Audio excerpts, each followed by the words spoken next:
우리 가운데 거하셨던 하나님의 영광, 그분이 누구죠? 바로 말씀이신 예수 그리스도 우리의 주님이십니다. 하나님의 영광이신데도 불구하고, 그런데 그 하나님의 영광이 이 요한복음을 통해서 보면 바로 십자가의 길을 가는 그 길 중에 하나님의 영광이 끝없이 드러나고 있다라고 하는 것을 요한복음은 우리들에게 먼저 잘 설명해주고 있습니다. 그런데 요한복음이 이제 이 로고스라고 하는 헬라 철학 속에서 갖고 있었던 개념을 갖고, 말하자면 예수 그리스도를, 하나님의 아들, 우리의 주님을 이렇게 부르고 표현해주고 있다는 거죠. 그래서 그 로고스라고 하는 것이 인간의 이 영혼 속에 주어지면서, 그러면서 플라톤이 얘기했던 것처럼 그런 로고스가 우리 속에 주어지면서, 그러면서 우리의 영혼이 거듭나는 거예요. 헬라 철학에서 보면. 그러니까 단순하게 여기 태초에 말씀이 계셨다라고 하는 말 자체가 그렇지, 태초에 저 멀리 하늘에 우리 예수 그리스도께서 계셨다라고 하는 그런 의미도 되겠지만은, 빛으로 우리 영혼 속에 주어지면서, 그러면서 우리는 신의 자녀가 되고, 그리고 우리는 거듭난 자로서 하나님의 자녀로서 살아간다라고 하는 것을 사실은 전제를 하고 지금 이 태초에 말씀이 계셨다라고 하는 말을 하고 있는 거예요. 이 로고스가 이 땅에 오셔서 우리를 구원으로 이끌고, 우리를 거듭남으로 이끌고, 그리고 우리를 생명의 빛으로 이끌고, 그리고 이 로고스가 오심으로 인해서 세상의 모든 것들이 다시 새롭게 변화되는 것을 요한복음은 우리들한테 이야기하고 싶은 거예요. 요한복음서 속에서 예수님은 누구시냐면 바로 하나님이신데, 그런데 어떤 하나님이냐? 우리가 구약에서는 야훼 하나님을 얘기하잖아요. 그죠? 여호와 하나님 뭐 이렇게 얘기하는데, 그런데 요한복음서 속에서는 그 하나님의 이름이 하나님의 아들이신 성자이신 그분의 이름이 누구냐면 바로 이 로고스, 말씀이시다라고 그렇게 요한복음이 우리들에게 말씀해주고 있다라고 하는 거죠. 그래서 1절 하반절에 보면 이 말씀이 곧 하나님이시다라고 얘기하는 거죠. 네. 그러니까 이거는 바꿔서 얘기하면 말씀이신 하나님, 그 오래전에 이미 하나님과 함께 계셨던, 선지하셨던 하나님이셨다라고 그렇게 요한복음은 얘기하고 있는 겁니다. 그런데 그분이 어떻게 된 거예요? 그분이 이 땅에 오시는 거예요. 그래서 이 땅에 오신 목적이 뭐냐면 우리를 거듭나게 하고, 그리고 우리로 하여금 생명의 빛을 받아서, 그래서 이 세상 속에서 하나님의 영광의 자녀로 살아갈 수 있도록 예수 그리스도가 이 땅에 바로 그것을 목적으로 해서 이 땅에 오셨다라고 하는 것을 우리들에게 얘기하려고 하는 거죠. 이 세상 만물을 만드시기도 전부터 이미 계셨던, 존재하셨던 바로 그 말씀이신 하나님, 그분이 바로 사람으로 이 땅에 오셔서 나사렛 예수 그리스도가 되셨다라고 하는 거죠. 그런데 그 세상에 오신 하나님의 이름이 뭐냐면 바로 조금 전에도 말씀드린 것처럼 말씀, 바로 로고스라고 하는 이름을 갖고 있는 거죠. 자, 그 다음에 요한복음서 속에서 오늘 읽은 본문 속에서 보면 14절에 보면 말씀이 육신이 되어 우리 가운데 거하심에 우리가 그의 영광을 보니 아버지의 독생자의 영광이었다. 아버지가 하나님이라면 하나님의 아들이시라고 하는 그런 뜻이죠. 그렇죠? 그래서 14절에 보면 세상에 오신 그 선지하셨던 말씀이신 하나님, 그분의 이름이 뭐냐? 말씀이고, 그리고 동시에 아버지의 독생자, 다시 말하면 하나님의 아들이셨다라고 지금 요한복음이 우리들에게 얘기하고 있는 거예요. 9절에 보면 또 다른 이름이 하나 있어요. 그것은 뭐냐면 9절을 읽어보면 참 빛, 곧 세상에 와서 각 사람에게 비추는 빛이 있었나니. 이 선지하셨던 말씀이신 하나님, 하나님의 아들이신 그분은 누구냐면 참 빛이셨다는 거예요. 그분의 이름은 뭐냐면 참빛이에요. 예. 예. 그게 이제 9절에 나오는 내용이라고 그렇게 얘기하죠. 그러니까 요한복음서 속에서는 이 빛과 어둠이라고 하는 것을 대비시켜 놓고 있거든요. 그러니까 어둠이라고 하는 세상 속에 빛이 떨어지는 거예요. 예를 들어서 우리가 창세기 1장에 보면, 그죠? 세상을 만들기 전에 흑암이 있었어요. 여호와 하나님께서 빛이 있으라 하고 빛이 있어지면서 동시에 어떻게 됐어요? 어둠이 물러가 버린 거예요. 그래서 빛과 어둠이 갈려져 버렸어요. 요한복음서 속에서 우리들에게 얘기하려고 하는 것은 뭐냐면 바로 그 창세기에 일어났던 창조의 사건이 이 말씀이신 예수 그리스도를 통해서 참 빛인 바로 예수님을 통해서 로고스 그분을 통해서 이제 일어나고 있고, 그리고 그것이 그 사건이 실질적으로 일어났다라고, 예수 그리스도가 이 땅에 오신 사건 자체가 새로운 창조의 사건이라고 누가 이해하려고 하는 거예요? 요한복음이 우리들에게 얘기하려고 하는 거예요. 사도 바울이 다메섹 도상에서, 그죠? 부활하신 그리스도를 빛으로 맞이하잖아요. 그러면서 고린도후서 4장에 가서 보면 그 빛으로 사도 바울에게 임하면서 사도 바울은 뭘 깨달냐면 그때 그 빛이 창조 때에 하나님이 빛이 있으라 하셔서 빛을 만드신 바로 그 빛이었다는 거예요. 그런데 그 빛은 뭐냐면 바로 오늘 요한복음을 통해서 보면 참 빛이신 바로 오늘 이 로고스 예수 그리스도가 바로 그 빛의 근원이라고 사도 바울은 이해하고 있는 거예요. 이제 예수 그리스도가 이 땅에 오신 것은 새롭게 지어지고 새롭게 창조되는 그런 어떤 사건으로 하나님의 영광이 온 우주에 드러나는 그런 사건으로 오늘 이야기하고 있는 거예요. 그러니까 지금 요한복음은 그저 공간복음서 속에서 얘기하는 그런 얘기를 하려고 하는 게 아니에요. 그러니까 공간복음서 속에서는 십자가의 길이 구원의 길이고 그리고 죄 용서의 길이라고 그렇게 얘기한다면 지금 이 요한복음은 뭐냐면 그 십자가의 길이라고 하는 것이 영광의 길이에요. 하나님의 영광이 드러나고 그 하나님의 영광이 완성되어지는 최종 목적지가 뭐냐면 십자가와 부활이라고 얘기할 수 있는 거죠. 그러니까 이 공간복음서하고 요한복음하고 이렇게 관점이 다르다라고 하는 것을 여러분들이 생각을 해주시면 좋겠다.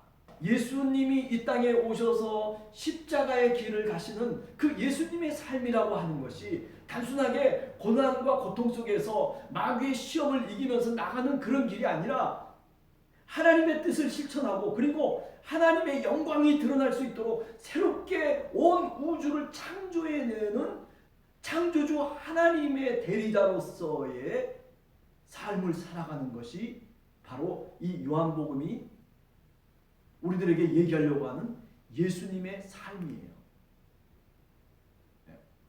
물론 공간복음서에서 나오는 그런 내용들을 요한복음이 말하지 않는 게 아니라 분명히 그런 내용들을 이야기하면서도 플러스 알파가 더 있는 거예요.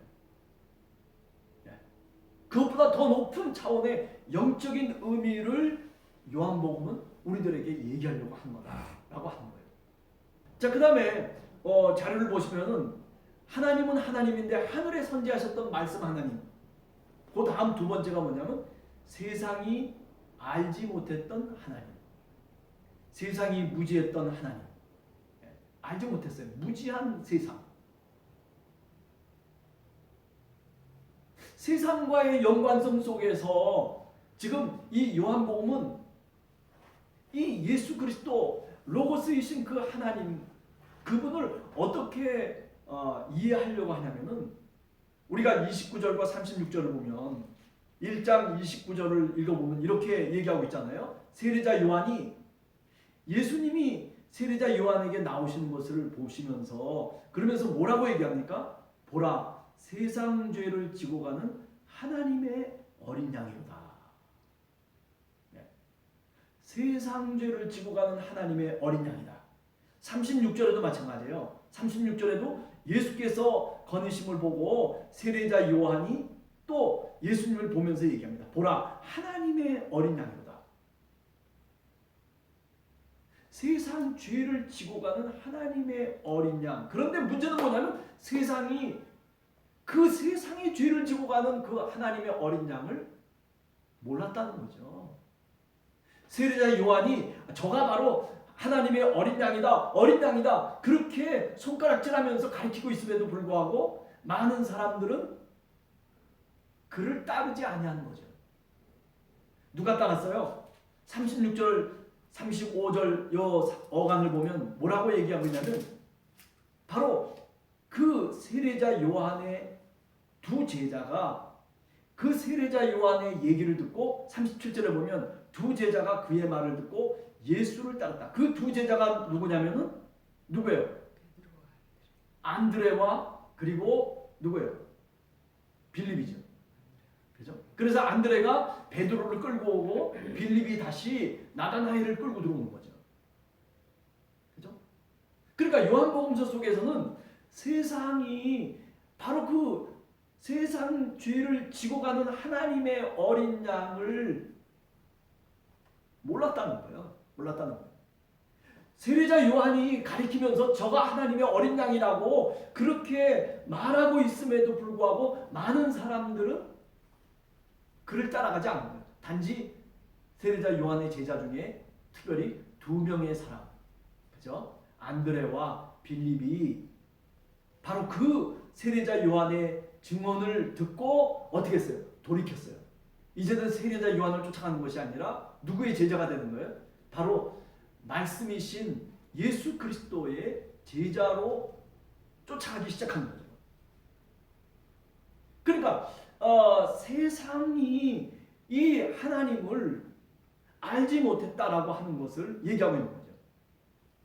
그 다음에 17절에 보면 율법은 모세로 말미암아 주어진 것이요. 1장 17절에 보면 은혜와 진리는 예수 그리스도로 말미암아 온 것이라. 세상이 알지 못했던 하나님 예수 그리스도, 그분은 바로 예수 그리스도의 이름이 누구냐면 바로 예수 그리스도. 예수는 그리스도라고 하는 말이 무슨 뜻이에요? 그렇죠. 예수는 메시아라는 뜻이에요. 예수는 세상의 구원자라는 뜻이에요. 그런데 세상이 그 하나님을 알지 못했다는 거예요.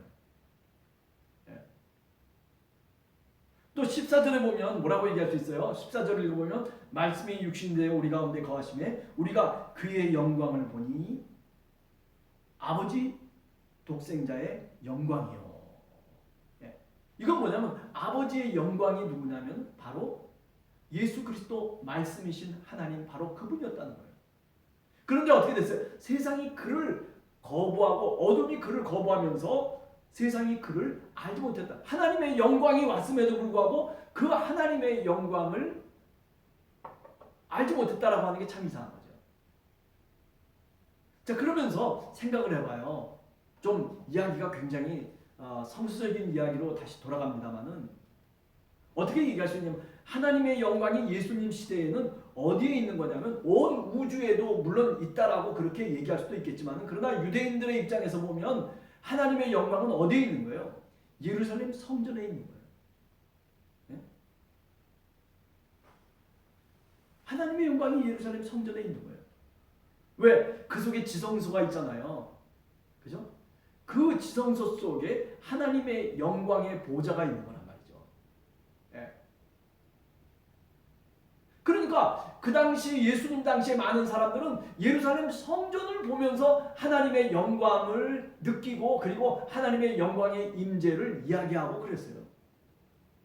그런데 요한복음은 뭐라고 얘기하는 거예요? 아니라는 거죠.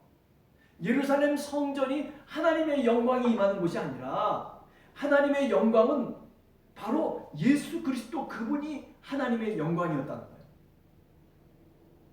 그래서 2장으로 넘어가 보면 어떻게 얘기하고 있냐면은 바로 그 하나님의 영광이라고 하는 예수 그리스도가 십자가에 달려 죽으시면서 그러면서 어떻게 해요? 성전의 그 모든 것들이 다 무너졌다는 거예요. 야, 손으로 지은 성전을 내가 다 무너뜨리면 3일 만에 다시 짓겠다. 새로운 성전을 짓겠다라고 하는 것은 뭘 의미하는 거냐면 유대인들의 그 성전 개념을 통해서 보면 성전이라고 하는 게 우주를 담고 있는 것이거든요. 그러니까 성전을 무너뜨리고 다시 3일 만에 성전을 짓겠다라고 하는 것은 어떤 의미를 갖고 있냐면 새로운 우주의 창조를 얘기하는 거예요. 아까 태초에 말씀이 계시니라라고 하는 그 맥락을 그대로 예수님이 자신이 십자가에 달려서 죽고 그리고 3일 만에 살아났다라고 하는 것은 하나님의 영광을 드러내신 것이고, 그리고 그 영광을 드러냈다라고 하는 것은 다른 것이 아니에요. 바로 새로운 창조가 드디어 시작됐다라고 하는 것을 얘기하고 있는 거죠. 예.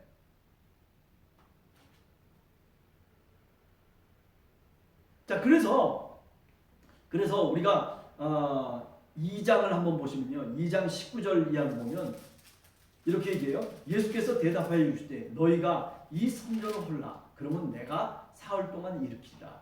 20절을 읽습니다.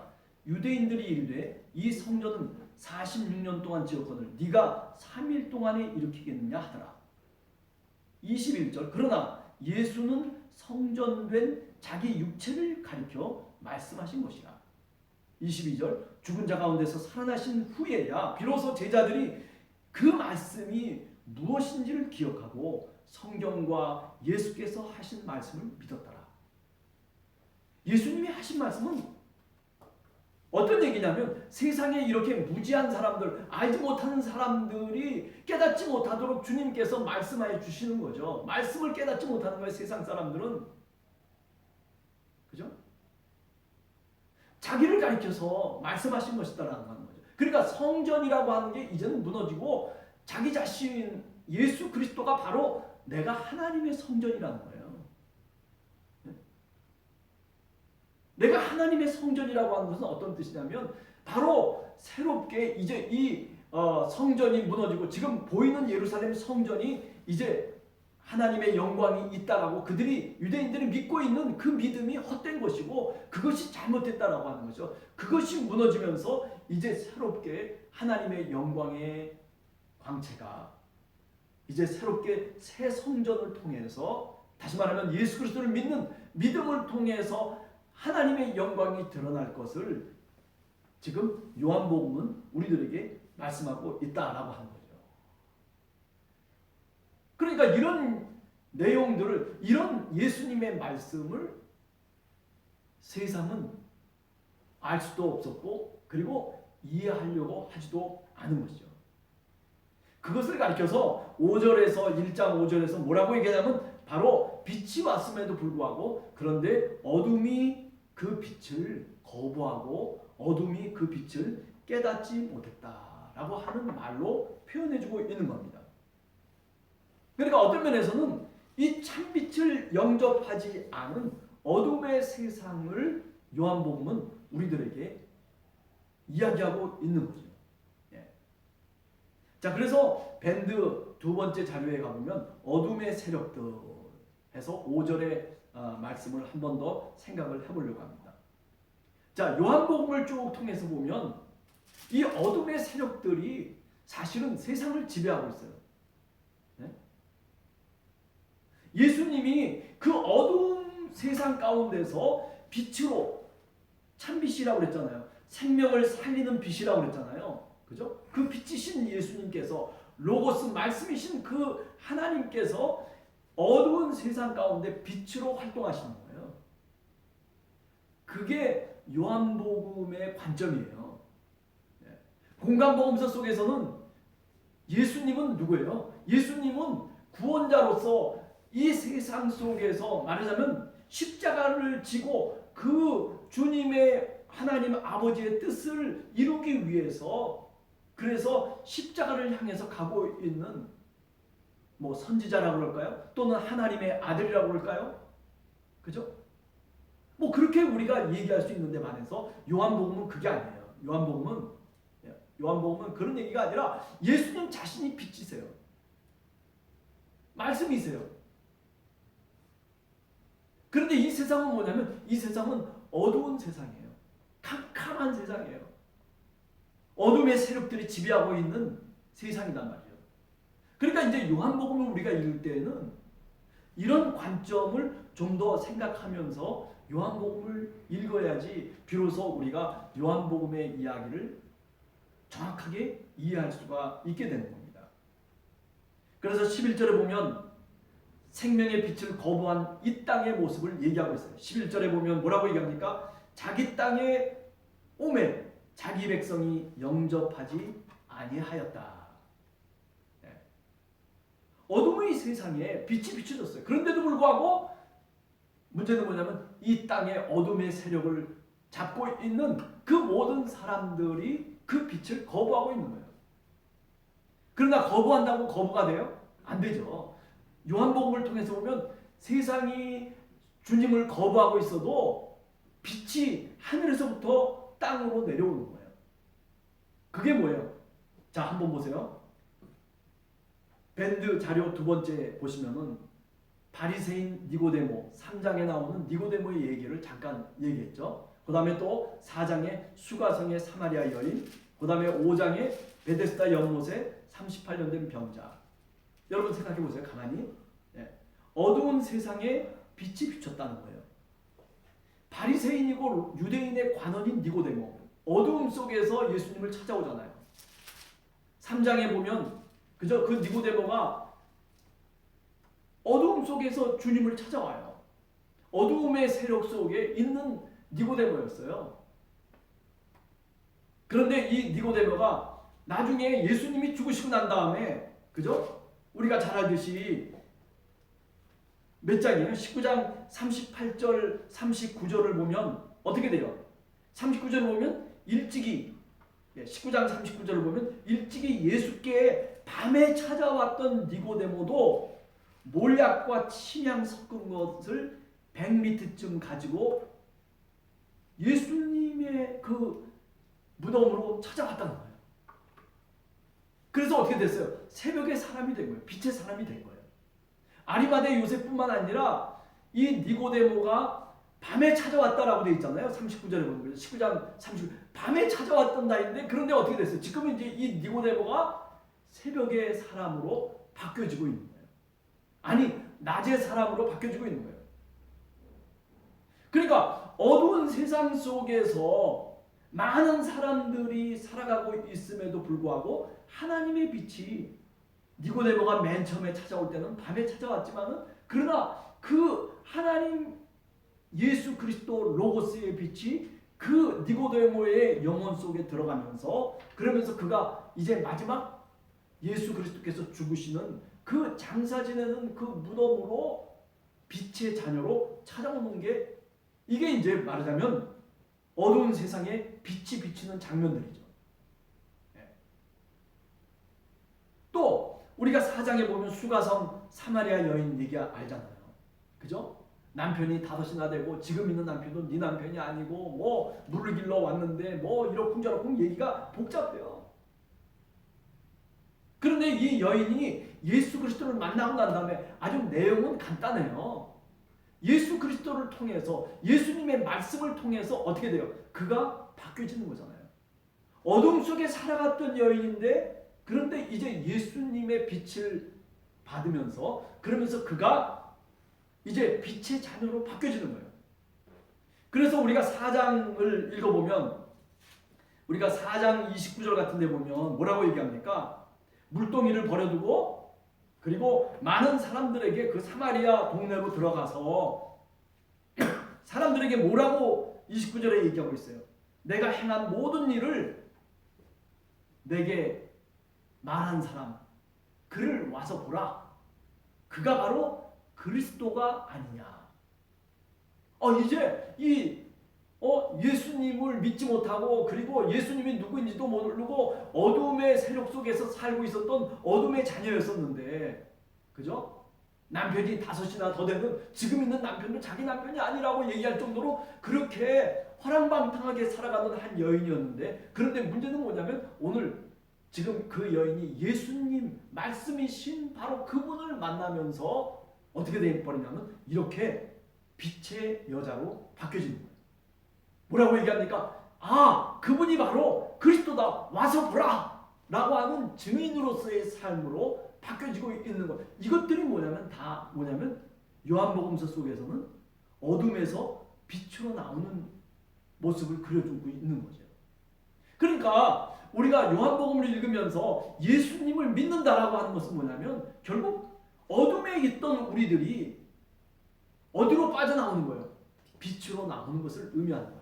어두운 무덤 속에 거하고 있었던 바로 우리 자신들이 어떻게 낮의 사람으로 다시 그 무덤을 나오는 것을 의미하는 거죠. 예. 주님의 음성을 들을 때가 오나니 곧 이때라 무덤에서 자던 자들이 다시 주님의 음성을 들을 때가 온다라고 하는 그 말의 의미를 한번 우리가 생각을 해보면 우리 모두가 다 사실은 무덤 속에 동굴 속에 있는 사람들이에요. 어두운 캄캄한 그런 속에서 살아가는 사람들인데 그런데 어떻게 돼요? 예수 그리스도가 그 무덤을 박차고 그 돌무덤을 무너뜨리고 그리고 다시 낮으로 나오시잖아요. 부활의 모습으로 나오잖아요. 그것처럼 오늘 예수 그리스도를 믿는 사람들은 바로 그런 모습으로 변화된다는 거예요. 내가 믿고 싶어서가 아니고 내가 그분을 믿습니다가 아니라 예수님이 찾아오셔가지고 그렇잖아요. 니고데모가 찾아왔을 때 밤의 사람이었었는데 그런데 이제 예수님이 그에게 빛을 주시고 그에게 생명의 빛을 주시고 말씀을 주심으로 인해서 그가 바뀌어지듯이 또 수가성 사마리아 여인을 찾아가서 또 그를 바꿔놓듯이 이렇게 빛의 사람으로 바꾸어놓고 있는 이 장면들, 어둠의 세력이 세상을 잡고 있다 손치더라도 그러나 그 속에서도 빛은 빛으로서의 역할을 하고 있는 거죠. 네. 자, 베데스다 연못 5장에 보면 38년 된 병자의 얘기 나오잖아요. 그죠? 수많은 사람들이 솔로몬 행각에 모여 있어요. 베데스다 연못에 다 모여가지고 각색 병증자들이 다 천사가 내려와가지고 물이 동하기만 기다리고 병에서 낫기만을 기다리고 있는 사람들이 그냥 그 목가에 가득 차 있는 거예요. 그런데 주님께서 찾아가셔서 그래서 그 안식일 날 38년 된 병자를 낫게 하세요. 그 당시 이 요한복음의 내용을 통해서 보면 바로 그 베데스다 연못에 38년 안이 그보다 더한 사람들이 꽉 병자들이 가득 차 있는 그곳은 바로 뭐예요? 바로 어둠의 세력이 지배하고 있는 곳이에요. 그런데 그 속에 빛이 오시는 거예요. 나사렛 예수가 그 속에 그 38년 된 병자를 찾아오셔서 그래서 어떻게 해요? 그를 다시 빛으로 인도하는 거죠.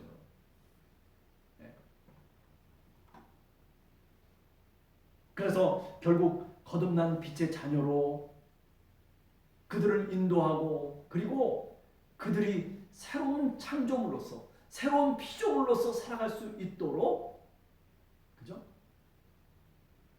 주님께서 그 길을 인도해 가고 있는 것을 우리가 알게 되는 거죠. 자, 그런데 반해서 어두움 속에 있는 사람들이 있어요. 어두움 속에서 사는 자식들이 있어요. 뭐요? 예루살렘 성전 안에서 장사꾼 하는 사람들. 그죠? 우리가 2장 13절 이하에 보면 예수님께서 예루살렘에 올라가셔서 성전을 깨끗하게 정화하세요. 그때 그 장사했던 사람들, 예루살렘 성전 안에 장사꾼이, 그러니까 예수님이 장사꾼을 몰아내고 그래가지고 어떻게 했다, 그게 중요한 게 아니에요. 사실은요. 이 요한복음서 속에서는 공간복음서와 같은 그런 생각을 갖고 보면 안 되고 뭐냐면은 성전이라고 하는 것이 이것이 정말 하나님의 영광을 드러내야 되는 것인데도 불구하고 그런데 이 예루살렘 성전이 뭐예요? 어두움의 세력에 잠겨 있는 거예요. 하나님의 영광을 드러내야 될 예루살렘 성전이 하나님의 영광을 드러내는 것이 아니라 어떻게 해요? 어둠의 세력이 붙잡고 있는 성전이 되어버렸단 말이죠. 그죠? 그래서 그 예루살렘 성전 안에 들어와 있는 모든 사람들이 다 어떤 사람들이냐면 예수님을 대항하는 사람들이에요. 그래서 어둠에 사는 자식들이 그 특별한 것이 이 요한복음서 속에서는 유대인들이라고 하는 말이 무지무지하게 많이 사용돼요. 사실은 대제사장들이다, 바리새인들이다, 서기관들이다, 이런 말보다도 예수님과 대적하는 사람들은 다 누구냐면 유대인들이에요. 그 요한복음서 속에서는 공관복음서와 달리 공관복음서 속에서는 예수님을 대적하는 사람들이 바리새파 사람들이라든지 아니면 대제사장이나 율법학자나 서기관이나 이렇게 구체적으로 나열을 하면서 예수님의 적대자들을 얘기하고 있는데 반해서 요한복음은 그렇게 생각지 않고 유대인들 이렇게 표현해주고 있어요.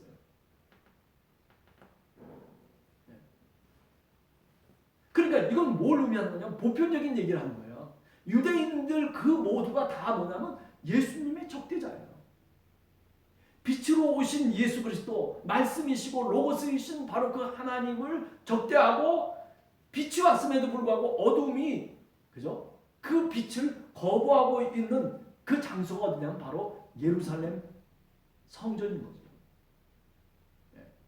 그 성전을 빌미로 삼고 있는 유대인들 그들이 바로 뭐냐면 어둠 속에 살아가고 있는 자녀들이로 생각하고 있는 겁니다. 그죠? 맨 마지막에 제가 써놨어요. 가룟 유다, 그죠? 어둠의 자식이잖아요.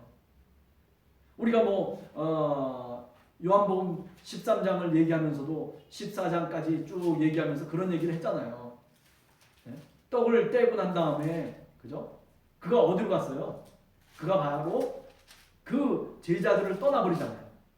그 제자들을 떠나보냈을 때 그때가 그 뭐라고 요한복음이 표현하고 있냐면 그가 나가니 곧 밤중이었다. 그렇게 얘기를 하고 있잖아요. 그죠? 그거 기억나세요? 13장 30절에 보면 유다가 그 조각을 받고 곧 나가니 밤이로라. 그죠? 니고데모는 어둠에서 왔다가 그리고 빛의 자녀로 거듭난 모습으로 니고데모는 나아가죠. 그런데 반해서 이 가룟 유다는 빛이신 예수 그리스도를 쫓아서 빛 가운데 살아가다가 어떻게 됐어요? 맨 마지막에는 어둠으로 들어가 버리고 마는. 이게 다 뭐냐면 어둠 속에서 일어나는 일들이죠.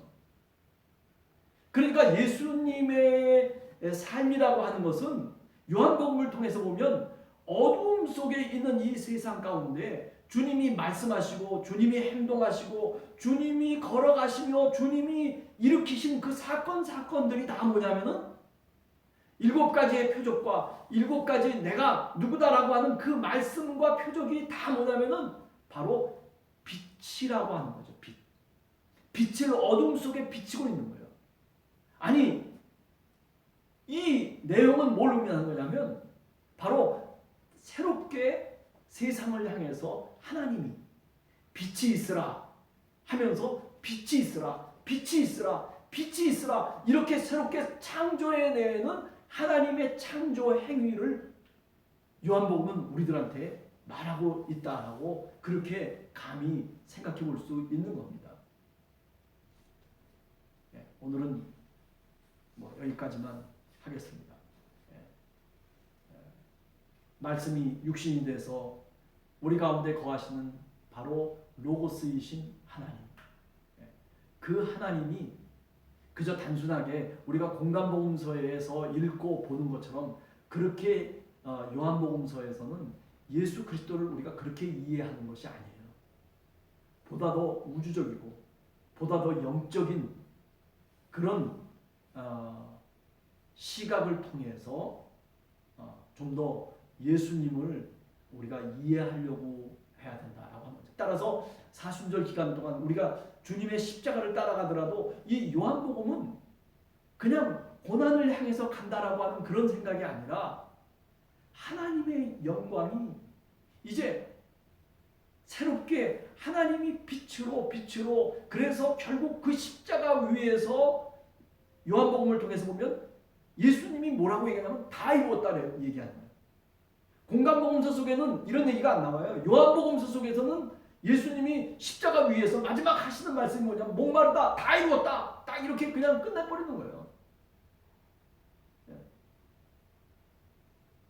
그러니까 그만큼 이 요한복음은 예수님의 이 고난의 길, 이 십자가의 길이라고 하는 것을 그저 우리가 구레네 시몬처럼 십자가를 지고 가야지 막 그렇게 안달하면서 그러면서 고난 속에서 우리가 뭐 우리 금욕적인 생활을 하고 이런 거를 얘기하려고 하는 것이 아니라 뭐요? 그 십자가의 길은 하나님의 계시의 사건이 일어나는 장소예요.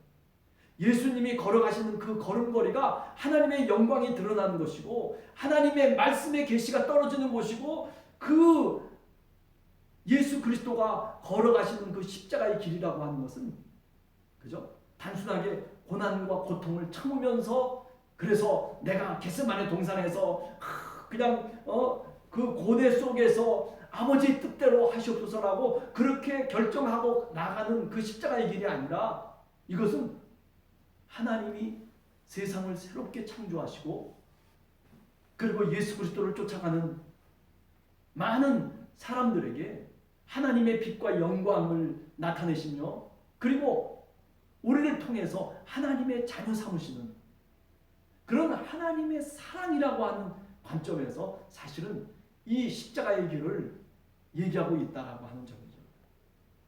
오늘 좀 복잡하게 말씀을 드렸습니다. 우리 함께하는 교회 성도님들 한 분 한 분 이제 사순절 기간 이 십자가의 길을 걸어가면서 조금 요한복음식으로도 한번 우리가 묵상해 볼 필요가 있다라고 하는 거죠. 같이 기도하겠습니다. 네.